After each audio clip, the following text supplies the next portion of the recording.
Selamat pagi, Assalamualaikum warahmatullahi wabarakatuh.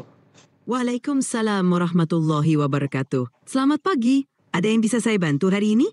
Ya, ChatGPT ya. Hari ini kita akan coba diskusi tentang mata pelajaran coding dan AI atau kecerdasan artifisial disingkat dengan KA untuk jenjang SMA yaitu fase E dan F.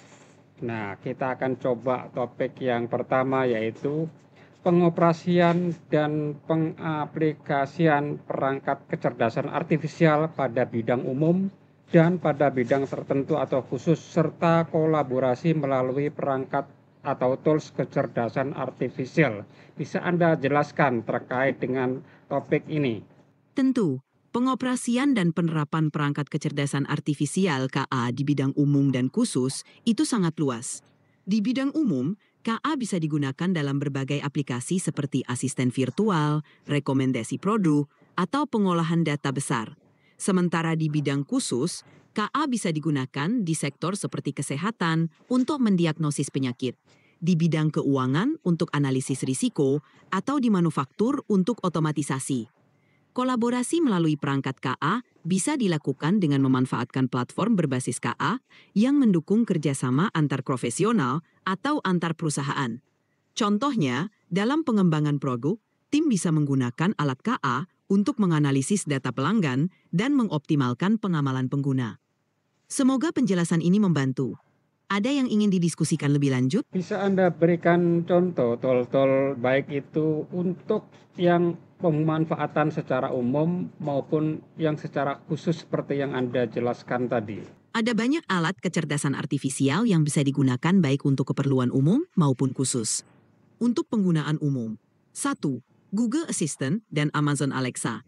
Ini adalah asisten virtual yang dapat membantu dalam berbagai tugas sehari-hari, seperti mengatur jadwal, menjawab pertanyaan, atau mengendalikan perangkat rumah pintar. 2. ChatGPT digunakan untuk membantu menjawab pertanyaan, menghasilkan konten, atau sekadar berbincang. Untuk penggunaan khusus, 1. IBM Watson Health. Alat ini digunakan di bidang kesehatan untuk menganalisis data medis dan membantu dalam diagnosis penyakit. 2. Tableau. Meskipun ini lebih dikenal sebagai alat visualisasi data, Tableau juga memanfaatkan kecerdasan artifisial untuk analisis data yang lebih mendalam, sering digunakan di bidang keuangan dan bisnis. Semoga contoh-contoh ini membantu. Ada yang ingin kamu ketahui lebih lanjut? Pada topik yang kedua yaitu mengenali unsur pembentuk prompt untuk KA, generatif dan kreasi konten menggunakan perangkat atau tool kecerdasan artifisial. Bisa Anda jelaskan terkait topik yang kedua ini? Tentu, topik tentang unsur pembentuk program kecerdasan artifisial KA generatif dan kreasi konten menggunakan alat KA ini cukup menarik. 1. Unsur pembentuk program KA generatif. Data. KA generatif memerlukan data dalam jumlah besar untuk dilatih. Data ini bisa berupa teks, gambar, audio, atau video. Model KA seperti GPT untuk teks atau GAN, Generative Adversarial Network, untuk gambar digunakan untuk menghasilkan konten baru berdasarkan pola yang dipelajari dari data. Algoritma. Algoritma ini mengarahkan cara model memproses data dan menghasilkan output. 2. Kreasi konten menggunakan alat KA. Teks. Alat seperti ChatGPT atau Jasper AI dapat digunakan untuk menulis artikel, cerita, atau konten pemasaran. Gambar. Alat seperti DALL-E atau Midjourney memungkinkan pengguna untuk membuat gambar atau ilustrasi berdasarkan deskripsi teks. Audio. Alat seperti Aiva atau Ampere Music dapat digunakan untuk membuat musik atau suara khusus. Dengan menggunakan alat-alat ini, pengguna dapat dengan mudah menciptakan konten kreatif atau fungsional. Semoga penjelasan ini membantu. Ada yang ingin kamu tanyakan lebih lanjut? Terkait dengan prompt tadi ya, prompt untuk KA. Nah, bisa dijelaskan apa rekomendasi Anda bagaimana menuliskan prompt yang baik untuk kecerdasan artifisial atau KA? Tentu, menulis prompt yang efektif untuk kecerdasan artifisial KA seperti ChatGPT itu penting agar kamu mendapatkan hasil yang diinginkan. Berikut beberapa tips untuk menulis prompt yang baik. 1. Jelas dan spesifik. Berikan instruksi yang jelas dan spesifik tentang apa yang kamu inginkan. Misalnya, daripada hanya meminta tulis cerita, kamu bisa mengatakan tulis cerita pendek tentang seorang anak yang menemukan kucing misterius di hutan. 2. Berikan konteks. Tambahkan konteks yang relevan agar KA dapat memberikan jawaban yang lebih tepat.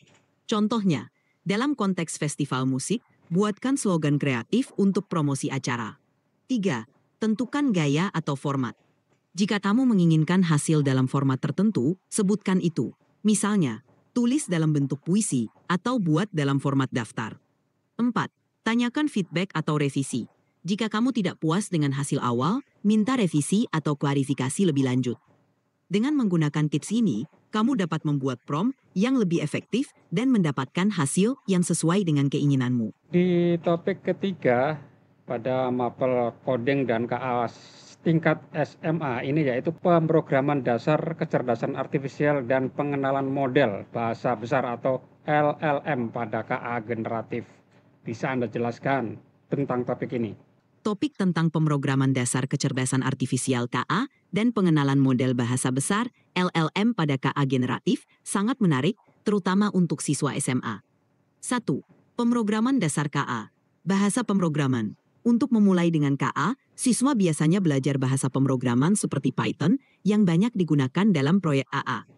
Python memiliki pustaka, library, seperti TensorFlow dan PyTorch yang membantu dalam membuat dan melatih model KA. Konsep dasar. Siswa belajar konsep dasar seperti variabel, kontrol alur, is, for, while, dan fungsi yang digunakan dalam pengembangan KA. 2. Pengenalan model bahasa besar LLM. Apa itu LLM? LLM adalah model kecerdasan artifisial yang dilatih menggunakan data dalam jumlah besar untuk memahami dan menghasilkan teks. Contohnya adalah GPT, Generative Pre-trained Transformer, yang digunakan dalam ChatGPT. Fungsi LLM dapat digunakan untuk berbagai aplikasi seperti menjawab pertanyaan, menulis teks, menerjemahkan bahasa, dan banyak lagi. 3. Implementasi dan praktik. Siswa dapat belajar cara menggunakan LLM melalui platform seperti OpenAI, di mana mereka bisa bereksperimen dengan model-model ini, mempelajari cara kerja di balik layar, dan bahkan mencoba membuat aplikasi sederhana menggunakan LLM. Topik ini memberikan dasar yang kuat bagi siswa untuk memahami bagaimana KA bekerja dan bagaimana mereka dapat menggunakannya dalam berbagai bidang. Menurut Anda pada jenjang SMA atau SMK, target apa yang ideal bisa dicapai untuk mapel coding dan AI ini? Apakah bisa menghasilkan aplikasi AI atau sekedar bisa memanfaatkan AI yang ada? Untuk jenjang SMA atau SMK, target capaian dalam mata pelajaran coding dan KA bisa disesuaikan dengan tingkat kemampuan dan minat siswa. Ada 2 pendekatan yang bisa dipertimbangkan. 1. Menghasilkan aplikasi AI. Untuk siswa yang memiliki minat dan bakat di bidang teknologi, mereka bisa diajarkan dasar-dasar pengembangan aplikasi AI.